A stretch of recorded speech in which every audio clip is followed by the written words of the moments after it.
What's up, New York City? This is Tom Chaves, New York City's Gaffer with gear, and I'm here today at our studio talking about one of our favorite lights. It's the K5600 Joker 1600. It's a 1600 watt light. It's an HMI, it puts out daylight, and we use it quite often when we're just shooting in a lot of like office spaces or big spaces that need a big punchy source of daylight. It's a par light, so unlike the M18 where you can just focus wide or flood and spot, this one here has a number of lenses that you can basically drop in and out. So here's the lens pouch that is pretty standard with most Joker lights that if you're familiar with them. So you have your traditional medium wide, stipple, aka bug eye lens right here. And then you also have the frosted Fresnel, which is nice just to take off the edge. You won't see the outline, it softens the light a little bit, which is some DPs like to use quite a bit. At least in this pouch, we have 3 scrims, we have 2 doubles and a single. The 1600 watt ballast, and you also get the barn doors here. There's a header cable here that attaches to this header cable. I believe this is like a 25-foot standard header cable that it comes with, and it goes right to the ballast, and you can plug it into a 20 amp, or I think you can plug it into a 15 amp circuit as well. Here's what I love about this light is the amount of output that you get. 1600 watts is a tremendous amount of output for a unit indoors, especially if you're trying to fight the sun.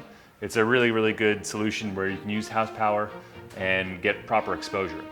The one thing I don't like about it is you can only run a 1600 watt lamp, whereas with the ARRI 1800 or the M18, you can swap out for an 1800 watt or a 1200 watt lamp, which is pretty nice. So that's really cool. I wish you could do that with a Joker light, but maybe that's something down the line that they're going to release. Who knows? There you go. You can shoot high speed with this ballast that it comes with here. And similar to the ARRI also, there's a dimmer on it.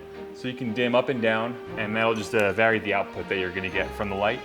And what I like about the Joker line of lights is when you fluctuate the dimmer, it still remains silent, and the color remains pretty consistent. Whereas with the ARRI lights, I've found that when you mess with the dimmer, the lights will either go a little bit more blue. So some DPs may not like that. It might require some gelling of the actual light to get the proper CRI that you want to get. So the one thing that we really love about this unit is it puts out 1600 watts of light, but it's super, super small and it's compact the way it's packed up into its white little case. Compared to the ARRI cases, this thing is just way smaller. So we have like a bunch of cargo vans which we put our lights in and transport them to set, but oftentimes DPs don't have a cargo van, or a Gaffer doesn't have a cargo van, so you can basically put the entire kit with a kit stand or C-stand in a regular sized car and not have to worry about rocking out with a junior stand and tons of sandbags. These lights can be mounted either on a junior stand, or you can also put it on a regular C-stand the way we usually use it on set. The next really cool thing that K5600 sent us, which we haven't tried yet, but we're looking forward to, is the Bug-A-Beam adapter. That's this guy right here.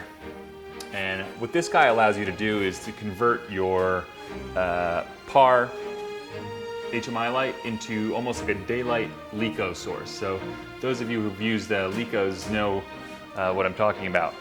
It's just a really sharp projected beam. It's like an ellipsoidal light, I believe, and you can use these different shutters here to control and manipulate the light. So sometimes you don't need flags, you can just really fine cut the light. So we're going to go ahead and mount it onto this unit, and we're going to show you what it can do.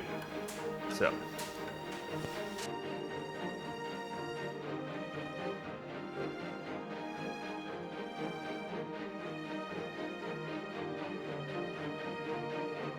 All right, so as you can see, this light here is looking pretty much like a bazooka or something like that.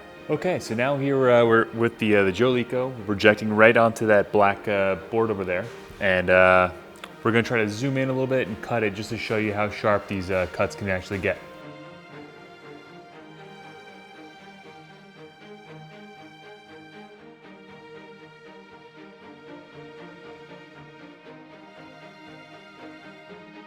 Okay, so now as you can see, we have a pretty sharp square right back there, and I'm going to try to throw it out of focus just to show you what the zoom barrel can actually do.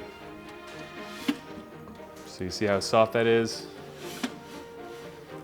just gonna go really soft, make it a lot bigger. Okay, so let's do a quick meter reading just to find out what exactly we're getting here. Okay, so right now this light is about 24 feet away from me, and we have the ISO set to 1/60th, or 160, and we have the shutter set to 60th of a second. So let's see right now what meter reading we're gonna get. So we're getting about a 4-5-6 split. And again, that's a tremendous amount of output for a light that's 24 feet away from the subject. And also the ISO is relatively low for most cameras these days. All right, well thanks again for watching today's gear review here of the Joker 1600 watt light and the Bug Beam adapter. Big shout out to the K5600 team for having sent us this really cool adapter. Both of them are really cool toys. They work really well together, and they also play really well with the Leko line of lights, allowing you to just get those really sharp cuts that we were just looking at earlier. So if you have any questions about what kind of gear we have, you can go to our website. It's going to be written below there, mastershotfilms.com. And also follow us on Instagram and Facebook, just so you can get pictures and videos of us on set with all the different kinds of gear that we have, and you'll see our different lighting setups all over New York and New Jersey. If you have any questions, reach out.